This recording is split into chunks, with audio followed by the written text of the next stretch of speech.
간밤 뉴욕 증시 3대 지수 모두 하락 마감했습니다. 엔비디아 실적 발표를 앞두고 기술주 경계심이 심해지는 것 같습니다. 그 여파가 국내에도 영향을 미쳤는데요. 미국 재채기에 한국은 독감, 이런 기사 제목도 있더라고요. 네, 그렇습니다. 어제 특별하게 이슈가 좀 이제 구글을 버핏이 매수했다가 좀 분위기가 좀 좋게 시작했는데 결국 아마존이 채권 발행하고 결국 이제 계속 빚이 늘어나고 있다. AI 투자하느라고 이게 굉장히 크게 뉴스화되고 있는 것 같습니다. 네, 결국에는 구글만 살아남은 장이 됐었어요. 네, 간밤은. 그렇습니다. 네. 네, 지금 보시고 계신 머니쇼는 SBS BGF와 유튜브에서 실시간 시청이 가능합니다.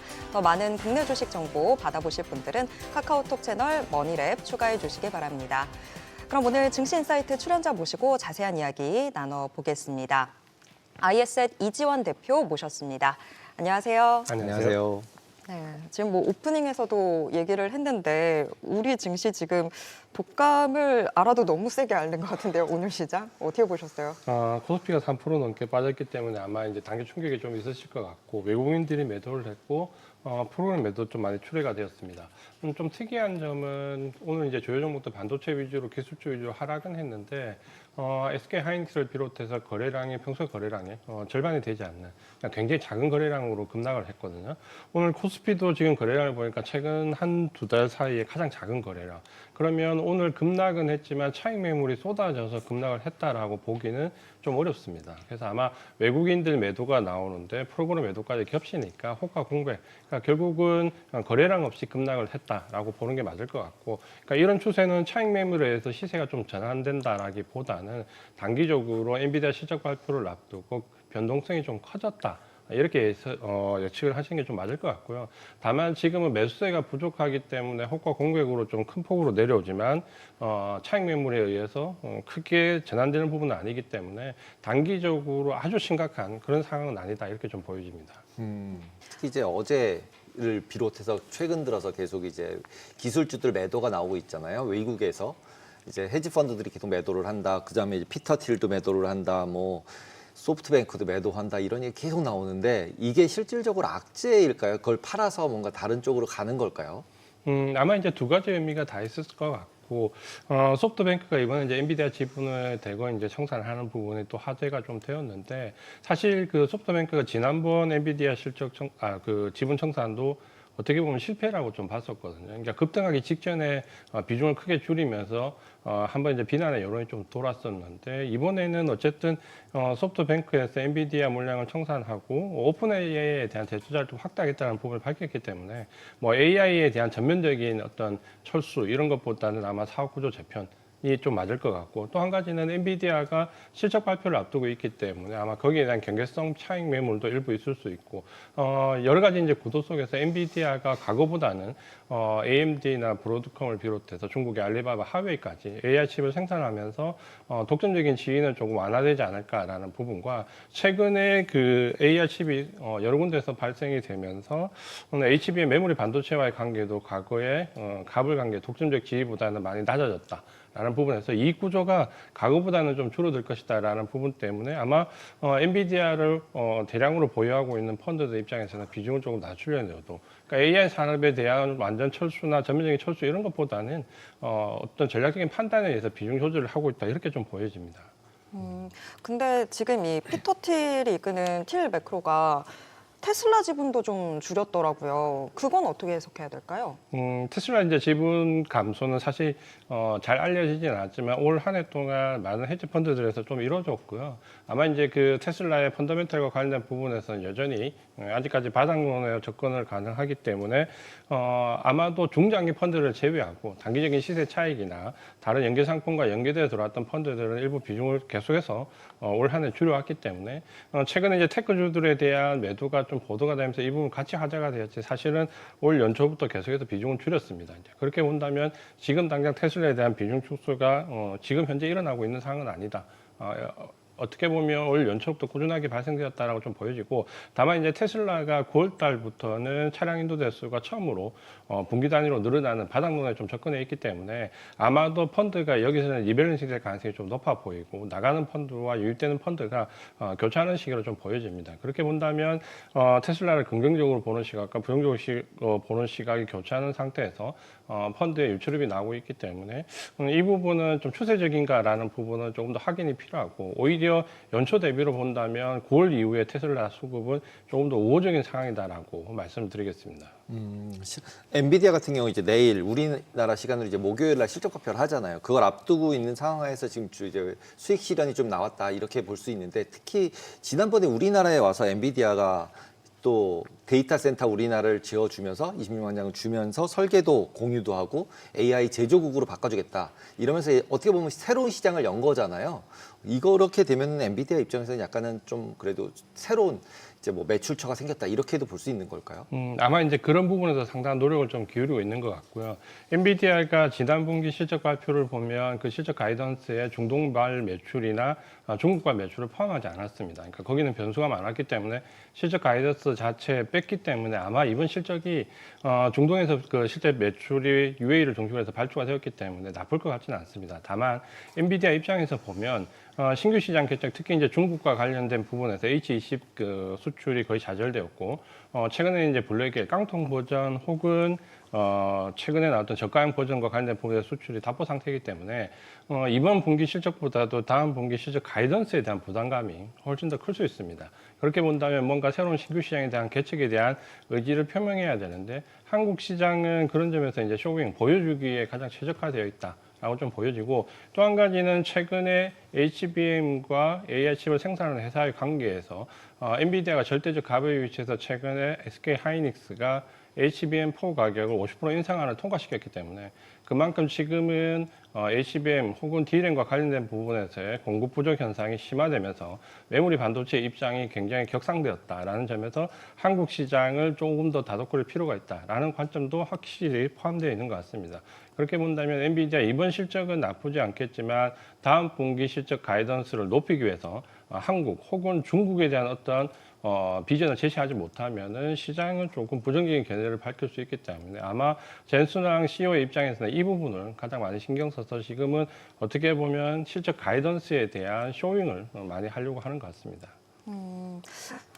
미증시 이야기도 좀 다시 해볼까요? 간밤에 사실 3대 지수 다 하락했던 상황에서 또 S&P 500 지수가 50일 이평선 이탈한 거 중요하게 보시는 분들도 또 계시더라고요. 근데 여전히 S&P 500에 대해서 좀 긍정적인 전망들도 있잖아요. 뭐 내년 말 전망치 7,400으로 제시하는 곳들도 있고, 뭐 지금 속도의 문제지만 강세장 이어질 거다라는 전망들 나오고 있는 그런 분위기인데 어떻게 보세요? 부정적으로 볼 필요는 없어 보입니다. 다만 이제 AI 모멘텀이 확장되던 초창기처럼 폭발적인 성장을 하진 않겠지만 최근의 경향을 본다라고 하면 주가 조정, 11월 달 들어와서 받는 주가 조정이 펀더멘탈을 훼손시킬 만한 이유는 사실 보이지 않습니다. 그러니까 이번에 AI 거품론이 나왔는데 어떻게 보면 4월 달에 나왔던 딥시크의 공표, 이때는 이제 캐펙스 투자에 대한 불안감이었고 7월 달에 나왔던 부분은 AI 확장론 직전에 AI와 무관한 회사들에 대한 거품론이 주가 되었고, 사실 이번에 나왔던 AI 거품론은 이전처럼 캐펙스나 실적과 관련된 부분이 없이 많이 올랐기 때문에 거기에 대한 조정에 대한 어떻게 보면 두려움이거든요. 그렇게 본다면 지난번 두 번보다는 근거가 조금 약하다라고 보여지고, 그런 관점에서 지금 S&P 500 조정은 10월 말 그 APEC에서 미국과 중국의 어느 정도 협상에 대한 마무리, 관세 협상에 대한 마무리, 그리고 여기에 최근에 이제 관세 협상 이후에 끌어왔던 셧다운, 여기에 대한 해소. 그러니까 어떻게 보면 굵직굵직하게 시장에 좀 반영될 수 있는 모멘텀들이 일단락되면서 시장이 한 템포 쉬어가는 모습 정도로 인식하는 게 맞을 것 같고, 여기서 구조적으로 펀더멘탈을 훼손시킬 만한 악재가 나와서 하락했다라고 보기는 좀 어려울 것 같습니다. 그러니까 어제 미국의 하락도 사실 큰 그 이슈화된 모멘텀이 나오진 않았거든요. 다만 기술주에 대한 차익 매물은 꾸준하게 출회가 되는 점이 있지만 이 부분도 그 한국 시장과 공통적으로 기술주 조정을 받는 주도주들의 거래량을 보면 오히려 평소보다 작은 경우가 많습니다. 그러니까 그렇게 본다면 우려할 만큼 차익 매물이 폭발적으로 나오지는 않는다. 다만 미국이 이번에 그 옵션 만기와 관련된 부분에서는 지난 7월 달처럼 파생 쪽에서 선물 매도와 콜옵션 매도가 과도하게 많은 부분이 있기 때문에 파생 쪽과 연관되어 있는 일부 웹도덕 현상도 포함되어 있다. 이렇게 좀 보여집니다. 그리고 실제로 구글 같은 경우 계속 포커스를 받고 있잖아요. 기존에는 어떻게 보면 제일 싼 주식이다. AI 주식 중에는. 그랬는데 이제 거기다가 버핏이 매수를 하면서 더 이제 각광을 받고 있고, 그리고 이제 어제 같은 경우는 또 하사비스 같은 경우가 이제 구글 딥마인드 3.0 낼 것처럼, 제미나이 3.0 낼 것처럼 이제 X에다가 올리면서 3.0 나오면서 뭔가 새로운 버전이 나오나 이런 느낌이 좀 있는데 어떻게 보세요? 아마 이제 구글에 대한 최근에 그 AI의 관심도가 많이 높아졌죠. 이제 이유는 AI와 관련된 부분에서 사실 우리가 알고 있는 알파고 때부터 가장 먼저 붐을 일으켰던 것은 구글이었는데 최근에는 올 한 해 본다면은 AI 관련되어 있는 가장 그 모멘텀이 약했던 쪽이 우리가 알고 있는 메타와 사실 또 구글이었습니다. 그러니까 여기 이제 애플까지 좀 더해지면서 어떻게 보면 AI 중심에서 한 발 물러나 있었는데 최근에는 인력 보강이 굉장히 큰 폭으로 좀 이루어지고 있고 제미나이에 대한 그 업그레이드 버전도 시장의 호평을 좀 받고 있고 최근에 이제 버크셔 해서웨이의 투자 관련된 부분도 이슈화되면서 뭔가 여기서 이제 새로운 계기가 좀 나올 수 있지 않을까라는 기대감. 그리고 최근에는 AI 그 하드웨어와 관련된 쪽에서의 어느 정도 정체된 수급이 일부는 이제 소프트웨어나 관련된 광고 시장 쪽에 확장을 좀 하고 있다는 것도 조금 보여지고 그러니까 이런 부분들이 맞물리면서 저평가되어 있다고 판단되는 구글 쪽으로 최근에는 단기적으로 그 매수세가 좀 몰리고 있다. 다만 이제 버크셔 해서웨이의 매입은 아마 제가 봤을 때는 워렌 버핏의 의사라기보다는 차기 의장인 그렉 아벨의 의사가 아닐까라고 좀 판단이 되고요. 그러니까 그 워렌 버핏 같은 경우는 기술주에 대한 투자가 굉장히 보수적이었고 특히 이제 우리가 알고 있는 작년에 돌아가셨던 찰리 먼거 이분이 뭐 우리가 알고 있는 애플이라든지 바이두를 비롯해서 기술주에 대한 투자를 주도를 하셨고, 그러니까 그 이후에는 작년에 돌아가시고 난 이후에 기술주, 애플이나 바이두에 대해 전량 청산을 비롯해서 물량을 줄여 나가고 있었기 때문에 아마 버핏의 의사라기보다는 그냥 차기 의장인 그렉 아벨의 의사가 좀 반영된 것 같고, 그렉 아벨 같은 경우는 버핏과 좀 다르게 그러니까 분산. 팀 위주의 분산 투자를 굉장히 선호하기 때문에 아마 이런 부분에서 기술주에 대한 분산 투자가 이루어지지 않았을까 이렇게 좀 예측이 됩니다. 버핏보다는 어떤 세대 교체의 결과다 이렇게 보면 될 것 같네요. 근데 또 간밤 미증시에서 원전주가 일제히 또 하락하는 모습을 보였었는데 사실 원전주 자체의 악재는 없지 않았나요? 원전주는 사실 최근에 이제 변동성이 굉장히 크게 나왔거든요. 웨스팅하우스를 비롯해서 뉴스케일 대부분의 원전 관련된 종목들이 변동성이 최근에 하룻밤에 10% 상승하고 10% 하락하는 일이 비일비재할 정도로 좀 반복이 되었습니다. 그러니까 이유는 관세 협상 이후에 뭔가 미국의 원전에 대한 시각이 좀 바뀌었고 데이터 센터와 관련된 부분에서 SMR 모멘텀이 좀 크게 불었고 그러면서 관련주들이 7월, 8월 이후에 한 9월 달까지 굉장히 급등하는 모습을 좀 보였거든요. 그러다 보니까 여기에 대한 기대치는 높았는데 문제는 미국 원전 관련된 종목들의 실적이 굉장히 안 좋았습니다. 그러니까 대부분 실적이 가이던스를 하향했고 그러니까 당장은 실적이 안 좋은데 앞으로 가이던스는 좋을 거라는 이 기대감으로 주가를 너무 많이 밀어 올렸기 때문에 이제 최근에는 여기에 대한 거품론이 일부 나오고 있습니다. 그러다 보니까 최근에는 주가 변동성이 굉장히 좀 크게 나왔다라고 보여지고 당장의 실적 개선이 크게 좋아질 것 같지는 않습니다. 그렇기 때문에 아마 SMR 관련돼 있는 종목들 위주로 해서 모멘텀이 유지되는 종목으로 압축해서 지금은 좀 보시는 게 좋을 것 같습니다. 이제 최근에 이제 AI 기술주, 원전주 이런 핫했던 주식들이 좀 이제 빠지니까 이제 음식료, 식료품 그러면서 이제 피자헛, 타코벨, KFC 가지고 있는 이런 얀 브랜드 같은 데가 주가가 좀 이제 상승하는 듯 하는데 실제로 보니까 또 뭐 피자헛을 매각을 걸 검토하고 있다고 하더라고요. 근데 그러면서 오히려 주가가 올라가는데 이건 어떻게 해석을 해야 되나요? 이제 그 피자헛을 매각하는데 주가가 올랐다라는 것은 이제 피자헛이 그만큼 어려운 상황에 있다라고 보시면 될 것 같고요. 우리도 이제 마찬가지지만 피자헛은 계속해서 전 세계 판권을 지역 단위로 분할해서 우리도 지금 한국 피자헛이 독립을 했지 않습니까? 그러니까 대부분 다 판매를 했었고 그만큼 이제 실적이 좀 부진했고 단적으로 보면 지금 피자헛의 매출은 10년 전과 비교하면 20% 정도 줄었거든요. 그러니까 오히려 10년 동안 계속해서 매출액이 줄었다라는 관점에서 KFC나 타코벨에 집중하고 특히 타코벨 같은 경우는 그나마 최근 외식 산업 중에서 몇 안 되는 성장하고 있는 섹터 중에 하나거든요. 그러다 보니까 그쪽에 집중을 하고 싶을 것이고 새로운 CEO로서는 아무래도 도태되는 피자에서 좀 매각하고 성장하고 있는 타코벨 쪽으로 역량을 집중하기 위해서 아마 그런 발표를 했던 것 같고 이게 주가에는 상당히 긍정적인 영향을 좀 끼쳤다. 다만 이제 피자헛을 보면 피자 자체 섹터가 줄어드는 건 아니거든요. 그러니까 나머지 경쟁 상대인 파파존스나 이쪽은 미국 내 역량이 계속해서 커져가고 있기 때문에 뭔가 피자헛을 통해서 새롭게 진출하려는 기업한테는 기회가 될 것이고 서로 윈이 될 수 있는 주가에서는 상당히 긍정적인 요인으로 좀 작용을 할 것 같습니다. 우리나라나 미국이나 다 피자는 지금 좀 안 먹는 그런 상황인가 봐요. 피자헛을 매각하는데 이게 또 긍정적으로 신호가 잡히네요. 근데 지금 사실 우리나라 증시보다 미증시 조정이 조금 더 먼저 시작됐었던 기분인데 그런데도 우리나라 투자자들은 지금 뭐 계속해서 미증시 매수세 이어나간다 이런 기사들이 나오더라고요. 왜 그 투자세가 꺾이지 않는 걸까요? 아무래도 이제 미국 증시에 대한 기대감이 상당히 커져 있었고, 특히 이제 트럼프 정권 이후에 미국 증시가 그만큼 또 상승한 여력도 좀 있었고, 국내 증시가 좀 어려웠을 때 미국 증시가 좀 대안이 되었던 부분도 분명히 좀 있었고, 다만 이제 최근에 국내 증시가 급등을 하면서 여기에 동참하지 못했던 분들은 오히려 국내 증시보다는 미국 증시 쪽으로 시각을 좀 돌리는 경향이 좀 있는 것 같습니다. 여기에 우리 개인 투자자들이 가장 많이 매수했던 테슬라를 비롯해서 일부 종목들이 반등을 좀 줬고 여기에 엔비디아나 마이크론 테크놀로지 같은 기술주들이 일부 조정을 좀 받았지만 여전히 공공행진을 하고 있거든요. 그러니까 여기에 대한 믿음이 좀 큰 것 같고 다만 일부 이제 그 밈주시라고 하는 변동성이 큰 종목들에 접근을 좀 많이 하고 계시기 때문에 그런 부분이 조금 우려스러운 부분들은 분명히 있다라고 좀 보여지고 최근에는 미국 주식에 그 동참하시는 분들이 ETF도 굉장히 많이 하려고 하고 있는데 이런 부분들은 좀 바람직해 보입니다. 그러니까 전체적인 개별 종목보다는 ETF 투자를 통해서 어느 정도 안정성이나 분산 투자를 하시는 부분도 있고 전반적으로 과거보다는 변동성에 대한 투자보다는 추세에 대한 투자 쪽으로 많이 접근을 하시기 때문에 이런 부분들은 좀 긍정적으로 볼 수 있다. 다만 최근에 이제 특정 섹터 예를 들어서 앞서 말씀하셨던 원전이나 양자 컴퓨터와 같은 변동성이 굉장히 큰 종목에 너무 많이 접근하는 경향은 조금 주의할 필요가 있다 이렇게 좀 보입니다.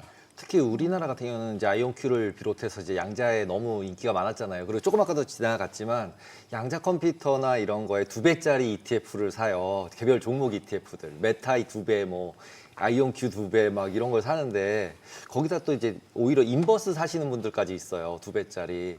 이런 거는 어떻게 생각을 해야 될까요? 그냥 투기성 자금이다. 단타로 이렇게만 해석하면 될까요? 상당히 이제 그 어떻게 보면 규제 자체에 대한 부분도 조금 생각해 볼 필요는 있습니다. 그러니까 ETF 같은 경우는 외국은 파생 상품으로 취급을 하거든요. 그러니까 우리는 ETF가 파생 상품이지만 주식 계좌에서 거래를 많이 하시죠. 거래를 할 수 있게 되어 있죠. 그러다 보니까 외국은 ETF가 레버리지는 2배, 4배, 뭐 원유 선물 같은 경우 8배짜리까지도 있고, 뭐 레버리지도 역시 마찬가지고, 인버스도 마찬가지입니다. 그러다 보니까 짧은 기간에 큰 수익을 노리고 접근하시는 분들이 많은데 그만큼 리스크에 대한 노출도는 굉장히 크고 특히 이제 그 지금 이제 시점을 좀 본다면 금리 인하가 완연하게 진행이 되었기 때문에 주가 상승을 받는 주도주들이 어느 정도 일정한 위치에 올라가 있다. 한 번씩 차익 매물이 충격이 올 때는 뭐 올 7월 달도 마찬가지고 지금도 마찬가지지만 단기간에 충격이 크게 오거든요. 그러면 ETF 레버리지 같은 경우는 그 단기간 충격 조정을 버티기가 좀 어렵습니다. 그러니까 4배짜리, 8배짜리까지 가기 때문에 그러면 그 단기 충격에 시장에서 아웃되는 경향이 많기 때문에 이걸 조심하셔야 되고 인버스에 대한 투자는 역시 이제 좀 우려스럽죠. 특히 지금 우리나라 증시에서 본다면 9월 이후에 개인들이 매수한 그 종목 1위가 코덱스 200 선물 인버스 레버리지 그 2배짜리거든요. 그거를 가장 많이 매수했습니다. 그러니까 어쨌든 지수가 조금 조정을 받는다라고 하더라도 4천 이상 지금 넘어갔던 경우에 그 인버스 상품이 살아나기가 굉장히 어렵거든요. 그렇게 본다면은 레버리지나 인버스에 대한 투자는 좀 신중하게 그리고 우리도 외국처럼 주식 계좌가 아니라 파생 상품 계좌에서 거래를 하게 하는 게 맞지 않을까라는 생각을 좀 가지고 있습니다. 하다못해 제가 보니까 우리나라 3배짜리 ETF를 미국에서 사더라고요. 그래서 우리나라에서 규제를 오히려 풀어서 3배짜리 이런 것들을 만들어줘야 되나. 우리나라는 개별 종목이나 이런 것들을 못하게 하잖아요. 그러다 보니까 오히려 더 해외로 가는 게 아닌가 이런 생각도 드네요. 그런데 이제 어제 간만에 이제 완전 비트코인은 완전 진짜 박살이 나는 같은 느낌이에요. 거의 지금도 9만 달러 선이 왔다 갔다 깨지냐 하더라고요. 마냐 이러고 있는데 비트코인도 나름 좀 이제 잊혀지지는 않은 것 같은데 이건 어떻게 봐야 될까요? 지금이면 오히려 또 포지션이 없는 사람의 입장에서는 이제 9만 불 깨지고 이제 여기서 더 내려가면 이제는 사도 될까? 뭐 이런 생각 하실 수도 있잖아요. 이제 증시에서도 역시 마찬가지인데 사실 지금 모든 금융 상품이나 이런 코인과 같은 상품에 투자하시는 분들이 가장 마음속에 가지는 두려움은 팬데믹 이후에 우리가 지금 주체할 수 정도로 늘어났던 이 유동성이 언제 꺼질지 모른다라는 불안감이거든요. 그러다 보니까 제일 처음 이런 불안감이 반영되는 곳이 코인 시장이었고 아이스코인 같은 경우가 하루에 뭐 80% 90% 낙폭 기록했죠. 이제 거기에서부터 시작을 해서 금도 하루에 5% 급락했던 적이 있었죠. 그리고 최근에 주식 시장도 좀 변동성이 나오면서 전반적으로 이 유동성에 대한 불안감이 모든 상품에 좀 반영이 되고 있습니다. 거기에 이제 코인 같은 경우가 가장 취약한 소급 구조를 가지고 있고 코인은 일부 ETF 관련되어 있는 쪽에서 매도 물량이 나오면 거의 받아주는 주체가 없기 때문에 그 가격 하락폭이 굉장히 크게 나오거든요. 그럼 최근에 우리가 여러 가지 상품에서 왜 이렇게 단기 변동성이 크냐, 하루 단위로 변동성이 이렇게 크게 나오냐면 파생 상품이 많기 때문입니다. 특히 ETF가 그 단기 변동성을 키우는 가장 원인 중에 하나거든요. 그러니까 그렇게 본다면 코인 시장은 ETF의 가장 취약한 구조를 또 가지고 있고 그러다 보니까 이런 부분이 나오는데 아마 이제 이런 그 유동성에 대한 그 불안감은 지금 셧다운이 일단 어느 정도 해제가 되었기 때문에 단기 자금 경색 국면이 좀 풀리면 단기간에 급등했던 단기 금리들이 좀 안정을 찾고 있고 11월 말에 아마 이렇게 되면 재무부 TG에 계좌에 있는 돈들이 풀리면서 어느 정도 유동성이 나올 거고 12월 초에 양적 긴축이 완화가 되면 전반적으로 유동성에 대한 걱정은 좀 거칠 수 있기 때문에 지금 조정은 아마 11월 말 12월 초쯤 가면 오히려 시장이 상승 전환할 수 있는 하나의 계기가 될 수 있지 않을까 이렇게 좀 보여집니다. 실제 지금 금리 말씀하셨는데 다들 이제 당연히 금리 인하하는 걸로 다 같이 예상을 하고 있었는데 갑자기 최근 일주일 동안에 갑자기 동결하는 쪽으로 확 움직였잖아요. 이게 저게 지금 적정하게 반영한 걸까요? 실제로 지금이 오버여서 오히려 금리 인하하면서 다시 지금 말씀하신 것처럼 주식도 좀 다시 반등하고 금리도 다시 좀 내려가면서 채권 시장도 좀 좋아지고 이렇게 봐야 될까요?